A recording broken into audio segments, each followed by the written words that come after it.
Yo, you action figure enthusiasts out there, JC here, and welcome to a Monday edition of TNI News. Now, not a whole lot of news has happened since I last talked to you guys on Friday, but there has been a few things, and then I also just wanted to take a look at the current status of the Marvel Legends Haslab Giant Man campaign, because we are just over a week and a few hours to go before this campaign ends. So we are basically heading into the last stretch of this campaign. And as I'm filming this, the campaign is sitting at 6,021 backers. So still needs just under 4,000 backers in order to reach that minimum goal, which of course has caused a lot of debate within the fandom of whether this campaign is actually going to be successful or not. There are definitely still people holding out hope that there's going to be this huge surge at the very end, which I won't sit here and say is impossible. We certainly have seen surges with these types of campaigns in the past. I do think there are differences between this one and previous Haslabs, especially the Marvel Haslabs, which I've talked about to some extent in some of the live streams and stuff. I personally, if I was a betting man, I would not be betting that this is going to make it to its finish line. But again, I'm not going to sit here and say definitively it's not. It just, to me, is not looking terribly good at this point. I think a big question in my mind is whether or not Hasbro has been adding in their overseas sales. In years past, before Hasbro started expanding their Pulse website to more international areas, previously with a lot of these Haslabs, you could only buy it through Hasbro Pulse if you were in the United States or Canada. But in the last several years, in the last year or so, Hasbro has expanded that reach. And I would assume, regardless of whether it's in the US or anywhere else, if you're buying the figure through Hasbro Pulse, once you hit that, submit button, then your numbers will be automatically added. But in areas where Pulse is not available to folks, Hasbro in the past has reached out to outside online e-tailers to help sell this thing. And those are the numbers that I think in the past generally don't get added in until the very end. And with this particular campaign, I just don't know how many of those outside retailers have been supporting this figure this time around. So I think that could be a big difference on whether this actually gets backed or not. If Hasbro essentially has a bunch of overseas orders that they have not yet added to the counter, then I think this definitely has a decent chance of reaching at least the minimum 10,000 backers. But if not, I just, to me, with no real significant stretch goals to, kind of entice people who might have been on the fence, I just don't think the faceplates are that appealing to enough people that's really going to make up their minds one way or the other. So there's really nothing there to kind of entice people, in that last minute bump. And so while definitely there are people who do tend to wait until the very end to decide to back these things, or just, they've already decided, but they don't want to commit until the very end. And in fact, I often tend to be one of those people that wait until the end. So I know they exist, but whether there's like between 3,000 and 4,000 of those people, which is where I think we'll be as we get into the final days of this campaign, that is where I kind of tend to doubt. A few hundred, sure. Maybe even 1,000.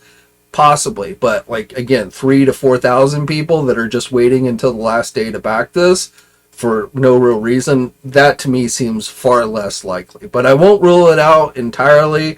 Like I say, it's certainly possible that this could still fund. And for those of you who do want this figure, I'm actually keeping my fingers crossed that it does fund so that you can get it.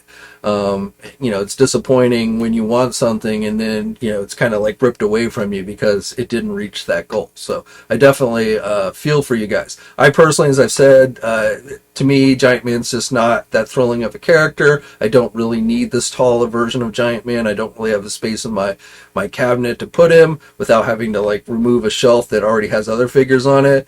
And so it's not that the price is so outrageous, even though I don't really think this is any more cheaper than other Haslabs. You're just getting less, which I mean, if you're on a limited budget, cheaper is still better. Whether you're getting more or less, it's still better that you're only having to pay $200 as opposed to $350 or $400 or whatever. So I get that. But as far as like actually pricing this thing out, which a lot of people like to debate that, is it worth the money? I mean, I just don't see a huge difference between this one and the previous years with Galactus and the Sentinel and stuff. The big difference in price is you're getting less in the way of stretch goals. You're not getting any of those additional 6-inch action figures that you were with those previous Haslabs, and hence the price has been brought down. I know marketing, it gets billed, they're free figures, with the stretch goals, but they're not. Nothing in life is free. Those figures cost just as much money as any other figure to make, and Hasbro's not throwing those in out of the kindness of their hearts. They've rolled the expense of those figures into the prices of the Haslabs, expecting and hoping that, everything gets unlocked. But that's all just kind of marketing mumbo jumbo as far as any of that, in my opinion, is concerned. So again, price-wise, I'm not really seeing a huge difference. Technically, it's less expensive, but again, you're getting less with this one. It's a nice-looking figure. It was on display at New York Comic Con this weekend. We got some pretty good looks at it. The eyes do look pretty good. It's nice texturing on the figure. So, again, it's a nice-looking figure, and if you want, like Giant Man, you want a really tall Giant Man, 100%, I think it's probably worth spending the $200 for. But I think the big problem with this one, just like last year, is that Giant Man just is not as appealing to a wide enough people at the end of the day to be worth wanting to add it to their collections. Again, it's not about people hating on it. It's not about people telling you it's not worth the money. I think people are able to make up their minds of what they want to spend their money on and what's worth it to them and what's not. None of us really know what the cost breakdown to do these are, so trying to analyze that is pure speculation. So I really don't think those play major factors into this. Now, I will say, as far as the stretch goals being kind of lackluster, I think at the end here, in this end stretch, that actually might work in this campaign's favor, because last year, if you recall, the Engines of Vengeance, that was one of the few campaigns I've seen where the counter actually started going down, not up.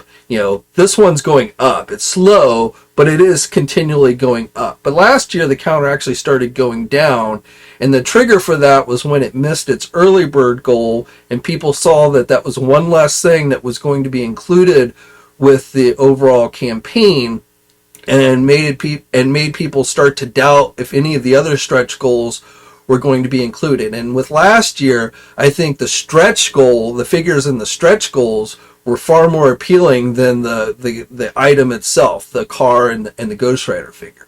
So when people started to see that the stretch goals were not, there was no chance that the stretch goals were going to be included, everyone started bailing on that campaign, and the counter started going down, and that just caused an avalanche effect where, everyone just mass exited from that campaign. Here, I think everyone who's backed it up into this point is backing it primarily for the Giant Man himself. So if people start to think, well, it's not going to get to the stretch goals, it might get to 10,000, but it's not going to get to those stretch goals to unlock those two faceplates. I think most people who have backed it at this point are going to be like, I'm okay with that. It'd be nice if we got the faceplates, but if not, then I'm perfectly good. So they're not going to cancel. There's no reason to cancel at this point. If it doesn't reach the 10,000, then they're not out of anything. And because they're not backing this for the stretch goals, then it's not going to bother them if it reaches 10,000 and they have to pay for the figure without the stretch goals. So in this particular case, at this stage of this campaign, it's actually probably better that the stretch goals are a little bit on the lackluster side than if it was something that was really motivating people to back it. Because at this point, I think people would be saying, yeah, it might get to 10,000, but it's not going to get to those stretch goals. And if I don't get the stretch goals, I don't really want to spend $200 for Giant Man himself. And so I'm just going to go on and cancel because I don't want to risk getting stuck with just the Giant Man. So I don't think that's a factor in this campaign, which again, I think might actually work in its favor. But we'll keep monitoring the counter and see where it goes. Right now, it's been over the weekend with New York Comic Con, it's been averaging in the neighborhood of about 75 backers a day, which of course is nowhere near enough to reach the 10,000 goal in just over 7 days. So it will need to see a significant bump increase where like it starts gaining, in the hundreds and even thousands at some point if this is going to reach the 10,000 mark. But at the current pace, it's just no way it's going to get there with the way it's been going. Now, again, New York Comic Con this weekend, people got to see it in person. A lot of people took pictures. A lot of people put videos up. In fact, Dwight Stahl from Hasbro put up this video showing how you switch out the heads from the mask. So now, looks pretty good. I will say I've seen some people express concerns that over time that might get stretched out and that could become a problem, which I have no way of answering whether would be the case or not. But I have seen since this video hit the internet last night, I've seen some people express that concern. But overall, all looks good. I think this is a pretty nice figure, like I said, and if you're a big fan of Giant Man, no pun intended, I definitely think it's worth checking out. Now, keeping it to crowdsourcing items, let's also check in on Super7's recent G.I. Joe reaction Cobra Mothership crowdsourcing campaign that they launched this weekend during New York Comic Con. And unfortunately, I talked about this on Friday, so I told you the details on this one on Friday, but just having looked at this one, this one to me seems even far less likely that it's going to get funded than the Marvel Legends Haslab campaign. I still won't say 100% because I don't have a crystal ball. I can't see the future. So I'm not going to sit here and tell you that this is definitely not going to get funded. It has a long way to go. Super7 gave this campaign a huge window of about 60 days. And we are only at 56 right now, so we still got 56 more days to go before this thing ends. So, like I said, a huge amount of time before the campaign ends. But usually when these things launch and they're first announced, you see a huge boost. This campaign got no huge boost. In fact, as I'm filming this on Monday, it was announced last Thursday, and we're sitting here today, and it is only at 295 backers. So it has not even achieved 300 backers. Now, this has a smaller minimum backer number than, say, like Hasbro's Giant Man. You only need to get 4,000 backers for this to be unlocked and to move forward. But again, the fact that in its opening weekend, it's only achieved 295 backers is not a good sign. Now, I will say, because this has an early bird item that with the parachutes, I think that's going to be a big tell. If we don't reach that, I think, again, I won't say 100%, but I think even becomes more likely that you could probably stick a fork in this one and it's not going to fund, because if it starts to lose items, I think there's two big downsides to this one. First of all, the scale. While I know there are 3 3/4 inch collectors out there, I do feel compared to the 6-inch collectors, they are in smaller numbers. And so I think the scale works against this one, but more specifically, the biggest downside to this one is just the price. Now, I'm not going to sit here and tell you that Super7 is ripping you off with the price, because I don't know what the cost and all that. But regardless of whether this is a legitimate price on Super7's part, meaning they have to sell it at this amount in order to have any chance of making it profitable for them. I'm not going to sit here and tell you that they're jack the price up just so they can kind of gouge you. I'm not going to tell you that. Probably some people will say that, but I'm not, because I have no idea what how this thing costs out. But I will tell you that $495 is not, a lot of people are going to have a hard time coming up with that for something like this, I think. Again, with this smaller scale and everything. One of the reasons why people used to collect smaller scale figures is because they generally tended to be cheaper. The reason why 3 3/4 inch stuff has become less popular over the years is because the prices on those have skyrocketed to the point where, you can buy a 3 3/4, a general retail price for a 3 3/4 inch figure with decent articulation runs you about $15-17. And, A 6-inch figure, which is in general much more detailed, has, it's just nicer looking, you can do more with it, generally runs between $20 and $25, a regular one, with today's prices. So there's not a huge gap anymore between the price of the smaller figure and the larger figure. So neither one I would say is cheap, but if you're going to spend the money, you might as well get the 6-inch figure. I think that's where most people have gone. Even though G.I. Joe was definitely, started out as a 3 3/4 inch line, and there are definitely people out there who are G.I. Joe fans that still love the 3 3/4 inch stuff. A lot of those people, I think, have kind of moved on to 6-inch with the classified and things like that. So again, just the scale itself is, I think, going to hurt this one. But the death knell, in my opinion, assuming this doesn't reach its goal, is that price. I feel like Super 7, if they were going to move forward with this, they needed to come in at a price of 300, or in that neighborhood at least. And I think anything above that, somebody should have said, maybe this isn't a good idea. If we can't get the price down to 300 or in that neighborhood, maybe we shouldn't go forward with this. Now, one thing I don't know about any of these crowdsourcing things, obviously the whole thing behind crowdsourcing is it minimizes your risk.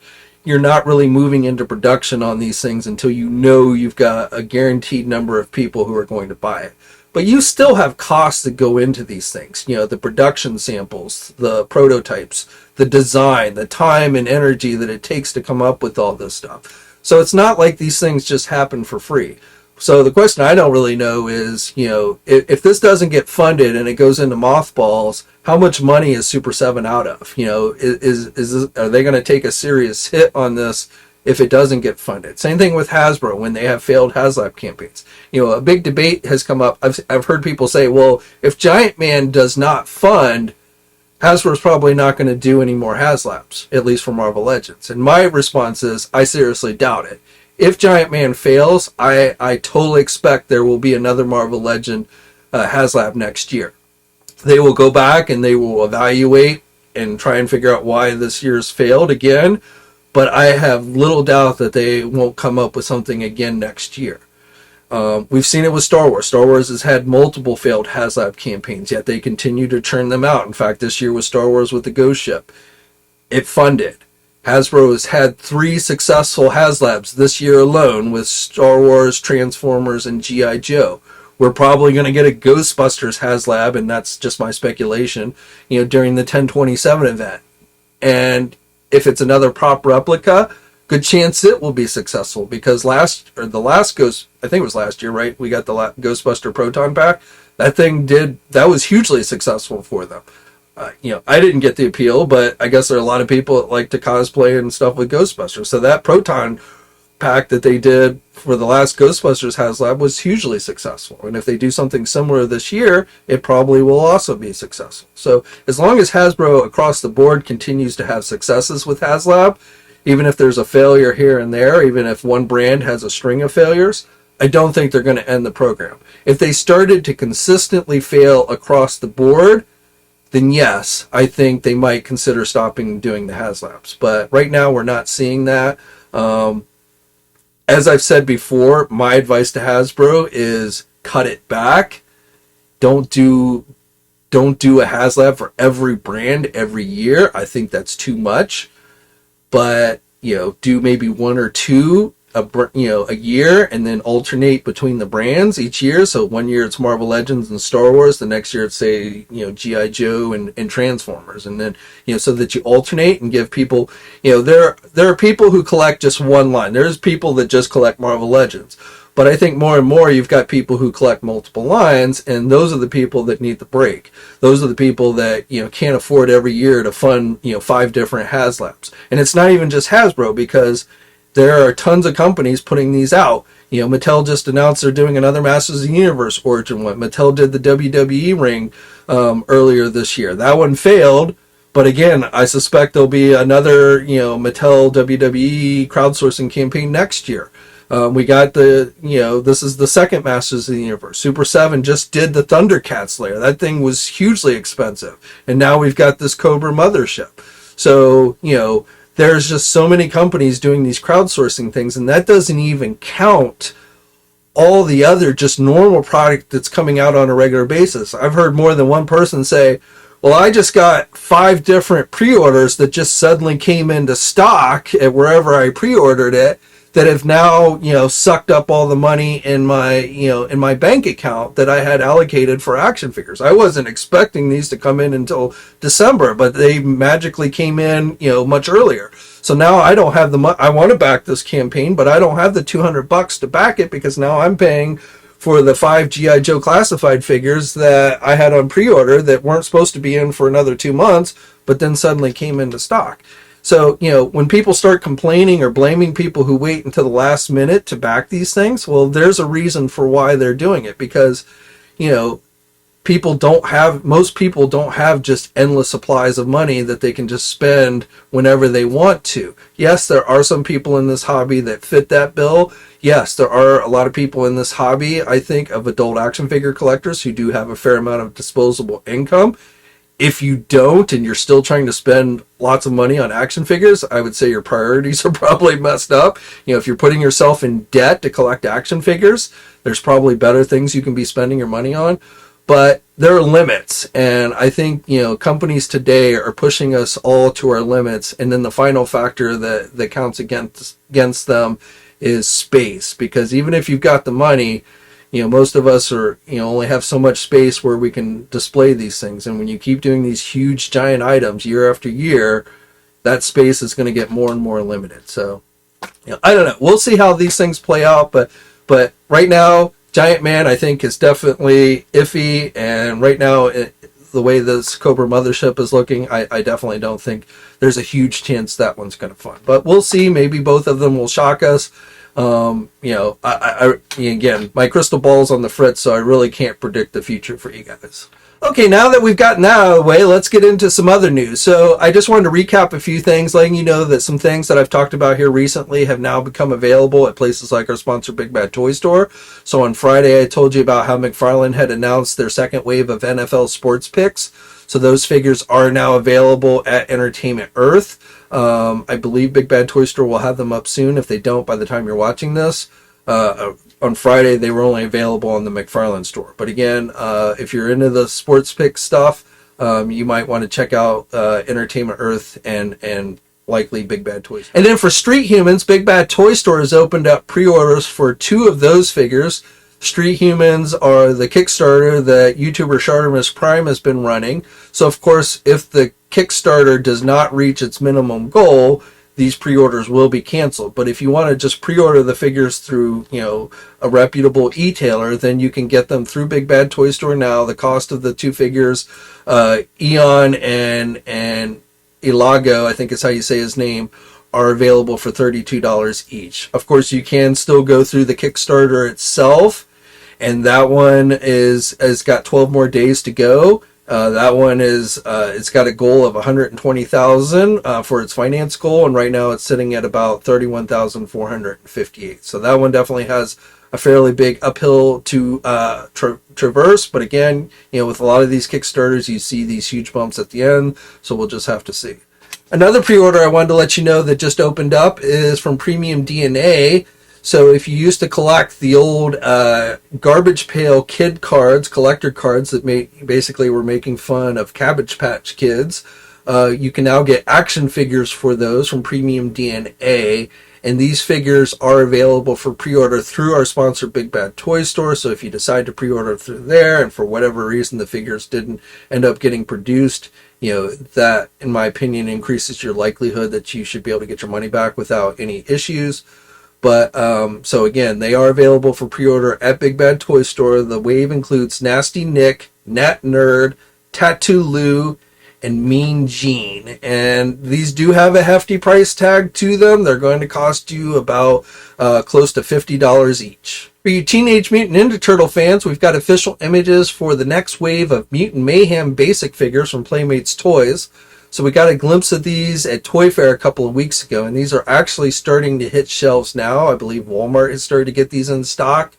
So this wave includes Mondo Gecko, Genghis Frog, Wingnut, and Scumbag. So if I've yet to see the movie, I've heard pretty good things about the movie overall, But if you want to get the next wave of figures, again, they have I don't think they're available anywhere online as of yet, but they have started to hit physical Walmart stores. Going back to pre-orders, I forgot to mention this one on Friday, but for you Mezco 112 collector fans, we've got a new previews exclusive figure that's available at places like our sponsors Big Bad Toy Store and Entertainment Earth. This one would be great for Halloween, though unfortunately you're not going to have it by this year's Halloween. But it's Gangrene Estates Theodore Sodcutter, so that's a mouthful. But definitely it's got some light up features, multiple heads, lots of hands, various accessories. So, pretty spooky looking figure again for the 112 collective line. And this is available for pre-order. It's a Diamond Previews exclusive, so you can pre-order at places like our sponsors Big Bad Toy Store, Entertainment Earth. You probably can also get it through your local comic book store if that's your preferred method of buying things. And the cost of this one is going to be $150. Last week, we also got some new Transformer pre-orders that I forgot to talk about on Friday. So just to go over those real quick. And again, these are available at places like our sponsors, Big Bad Toy Store and Entertainment Earth. But the Transformers Dramatic Capture Series DCS Nemesis Bridge Megatron Soundwave and Shockwave set is now available for pre-order with the release of May of next year, and this one's going to cost you $109.99. Then we've got the Transformers Beast Wars Starscream, Translucent Starscream, so I guess that's supposed to be Starscream's Ghost, and Waspinator set. I missed Beast Wars. I never watched Beast Wars when it initially aired, but I did go back and watch the DVDs. I actually, until I watched it, and this was a long time ago, but still years after it had premiered on regular television. And I had never realized that there was an actual connection between Beast Wars and G1 Transformers. And then I remember seeing, they had the Ghost Starscream in the Beast Wars episode, and I was like, wow, this is really cool. I never got into the Beast War toys, but I definitely did end up really liking the cartoon. But if you want your Spirit, Starscream, and Waspinator set, that's got a May 2024 release, and that one's going to cost you $69.99. Then we've got the Transformer Masterpiece Edition Ratchet figure. I believe I've talked about this one already. That one's going to cost you $170. And then finally, the Masterpiece M59 Beast Wars Rhinox. And that one's going to cost you $219, or about $220, and that's slated with an August 2024 release. So that one looks pretty good. And again, all of these are available for pre-order now at places like our sponsors Big Bad Toy Store and Entertainment Earth. On Friday, I told you how the Hasbro 1027 premium event had been officially announced with Ghostbusters. But now we've got a little more detail. So the live stream is going to begin on the 27th. Obviously, 1027 stands for October 27th.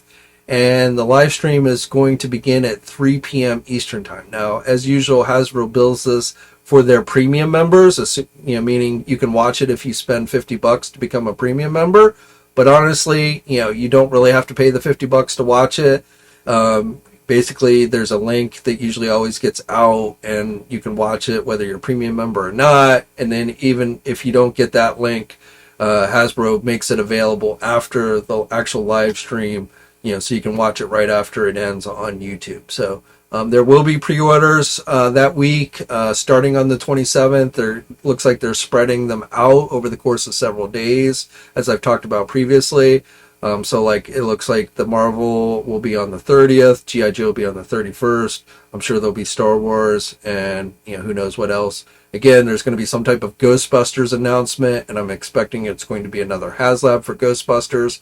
The Marvel one will have ended by that point, and I'm sure they're going to announce the next one, which I'm, again, thinking will be Ghostbusters. And like I say, I know a lot of people are hoping for a big giant, Stay Puft Marshmallow Man figure, in scale with 6-inch figures. But since right now Hasbro is basically kind of seems to have steered away from Ghostbuster action figures, when the next movie gets closer to being released, I'm sure we'll start seeing figures again. But I really feel like this is likely going to end up being another prop replica, not something action figure related. I could be wrong. That's really just a guess on my part. But just because I have not seen Hasbro putting any emphasis on Ghostbuster action figures recently, I find it hard to believe they're going to do a Haslab action figure related Ghostbusters campaign. But again, we'll just have to wait and see on 10/27 on what it is they actually announce, and if in fact it's a Haslab, and if in fact it's something prop replica related. Target has finally decided to put up for pre-order their Holocomm exclusive Black Series figure. So these went up for pre-order everywhere else. These figures were spread out over various retailers. And Target was supposed to have this up, over a week ago, but decided today was the day.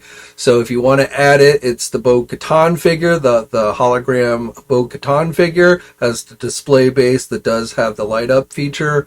The cost of this one is $27.99, and again, it is finally available on the Target website. And let's finish out with some McFarlane news. So I already told you about how the NFL Wave 2 figures were up for pre-order at places like Big Bad Toy Store and Entertainment Earth. If you still need that gold label 89 Batmobile with Michael Keaton Batman figure that was released as an Amazon exclusive for $74.99, it is currently available again on the Amazon website for purchase. It went up this weekend, and it has been available steadily for the last 3 or 4 days. So, previously it would sell out pretty quickly, but it seems like, I'm not sure what happened, but Amazon, I guess, has an ample supply now.